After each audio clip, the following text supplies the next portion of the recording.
It's been too long since I reviewed a palace for you to park your back and crack. That is right, office chairs, more specifically their silly sibling gaming chairs, which I've reviewed over a dozen of, specifically the big and tall models for my plump ass. And one thing I've noticed over the last 8 years or so is the high-end flagship chairs generally have higher end, more premium materials, a much more easy assembly process, and a lot more adjustment because not all our bodies are the same. So we got a little system here at Gamer Heaven when it comes to chair reviews. We don't bounce around all nilly-willy, so why don't you hang out with me, buckaroos, as we start at the top, well actually the bottom of the chair with the base of it and the wheels, and then move up.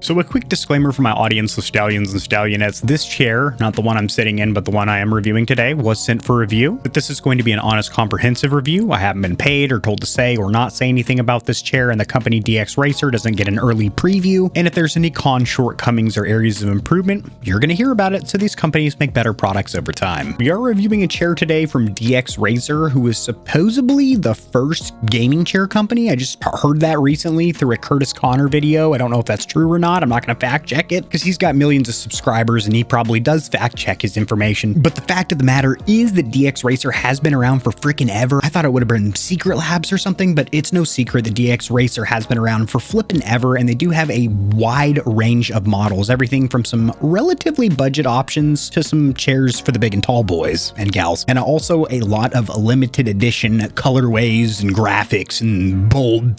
Oh, that one's Final Fantasy. A little Buster Sword back there. The model we're looking at today is the Craft series for you MMO guys, and I gotta find materials so I can craft. These chairs do come in two materials. You've got that EPU leatherette, which is kind of a synthetic leatherette material, I guess you could say. You've got the woven fabric, which is cloth. That's what I popped for in this model because I've reviewed so many gosh darn leather chairs that I'm really trying to mix it up now with cloths or meshes or nets. Now, if you do take the cloth route, you do only have two colorways. You've got this black, which is nice. It's kind of like a heather gray, heather black, where it's got little gray speckles in it. Looks real cool. Same thing over here with black gray, as they call it. It's like heather gray, technically. God damn, their website is freakishly laggy. But as you can see, the large size is rated for below 5'11 and 275 pounds, and the XL is for above 5'11 and 275 pounds. I am 5'11 and a half on a good day if my spine isn't super compressed. And with my diet and lack of exercise, I'm rapidly approaching that 275 mark, currently around 204, which is kind of a record for me right now. And why I mention this, you know, my weight, who the hell really gives a shit, right?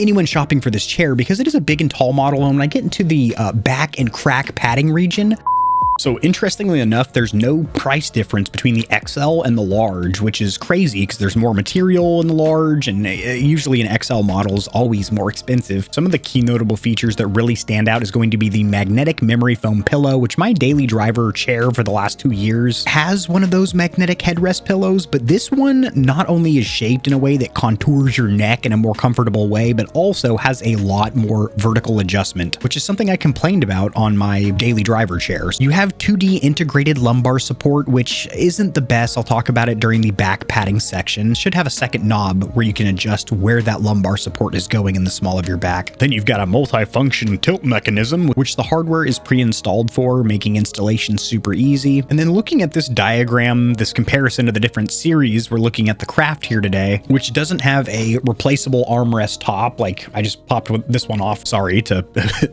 show you the competitor that I'm sitting in has that, but one of their models does, the Martian over here, and then a swappable seat cushion. Never heard of that before in a chair. Usually if the seat cushion needs replaced, you just got to replace the whole chair. And their base warranty is 3 years, but it looks like they have a program. Yeah, oh my God, I already knew before I clicked on it. God damn it, son of a bitch. So this is a way for the company to get marketing from their customers. So you take a picture or a little video, vertical short form of your chair showing how sick it is, maybe spin it around in a 720 real fast or something. Make sure you get that DXRacer logo nice and in focus, and then you post that to your social media so people know what kind of chair you sit in personally. And if you do that, you can extend your warranty by 2 years. I personally hate with a passion. I don't use the word hate. I generally like to use the word greatly dislike or strongly like, not love or hate, but I really do hate programs like this. They seem sleazy, sneaky, scummy, and a way to get customers to market for the company. Just a little cosmetic note, I am not a fan of the kind of gaudy in-your-face branding with these yellow placards that say DXRacer. I think it really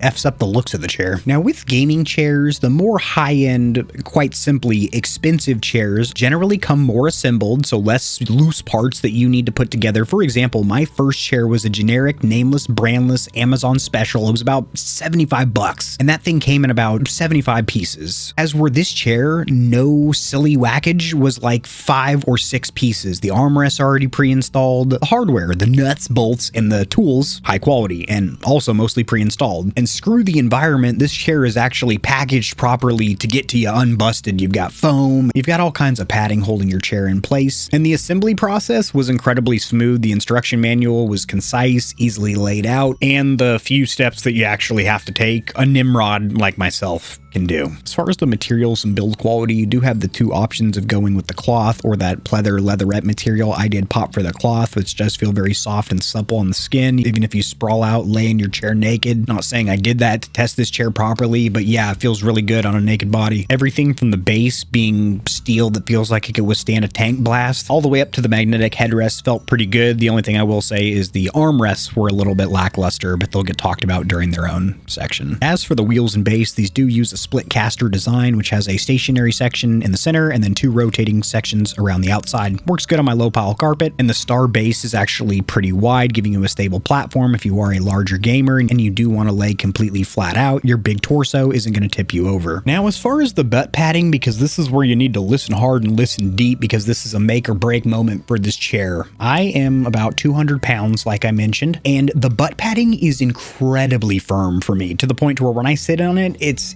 hard. It's downright hard. As this is a big and tall chair, you don't have really aggressive bolstering hugging you in like the bucket seats of a racing car, but the padding is freakishly firm in the butt region, and I understand that could be a break-in period, but I've been using this chair as my daily for about 2 weeks, and it hasn't changed at all. So my recommendation is to only get the XL, the big and tall model, if you are 250 or more pounds, because I do think the padding will actually sink in more for your body. And a little manufacturing note, there was this very long thread that I had to snip off. As for the back padding, it is also incredibly firm, although with the adjustment knob being able to dial in that lumbar support and also being able to recline the chair, not only with the rocking feature on the base, but then also with the side lever reclining 110 degrees. That helps to counteract the feeling of firmness, which again, probably wouldn't be present if you are actually 275 pounds or higher. You've actually got 90 to 135 degrees reclination. Is that the actual word? Reclinability? Reclination. Reclamation day. Fallout. With some of the tech specs over here for you nerds, you got the 15-degree rocking function, you got the extent. What? Ah, okay. I'd be tripping out here. The additional purchase is required for that footrest. I've never liked or enjoyed these slide-out footrests. They kind of suck, and I would not spend extra caps on them. With some of the tech specs over here, 300,000 cycles with 109 kilogram weight, 60,000 cycles at 122 kilograms of loot in your backpack, and 5,000 cycles force 300 newton meters of torque when you're doing a pull on the freeway.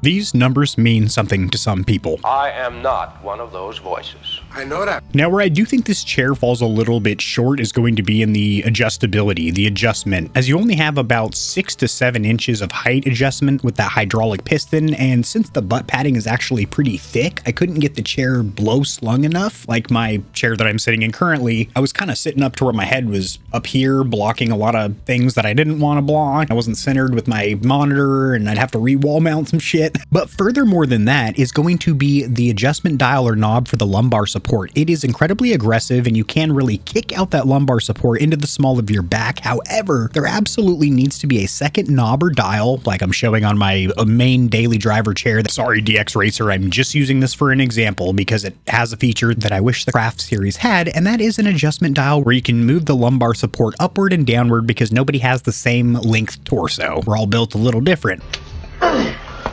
I'm built different.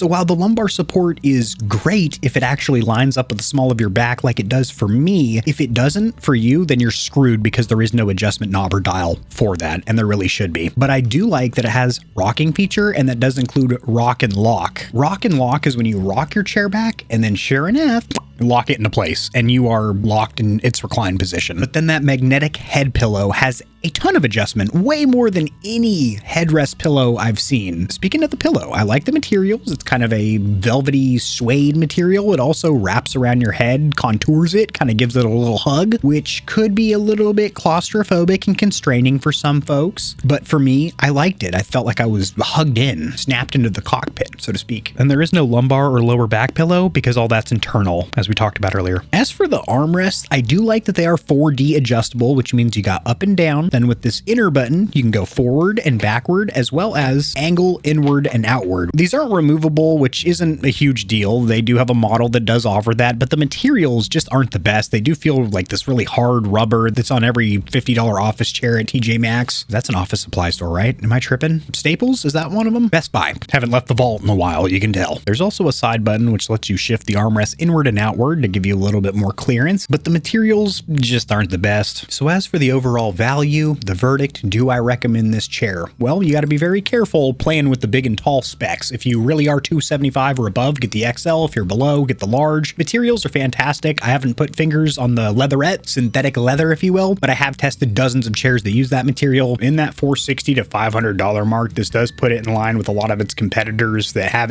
XL chairs with features like magnetic head pillows and 4D armrests. But for me, the butt padding was a little bit firm. I didn't like the lack of adjustment, only having one lumbar knob. The price to performance or bang for buck is solid. Also, I do have an exclusive discount code for my audience, which will be linked down there in the description below. Slice a few ducats off your purchase if you do decide to pick up one of the chairs lurking in the darkness.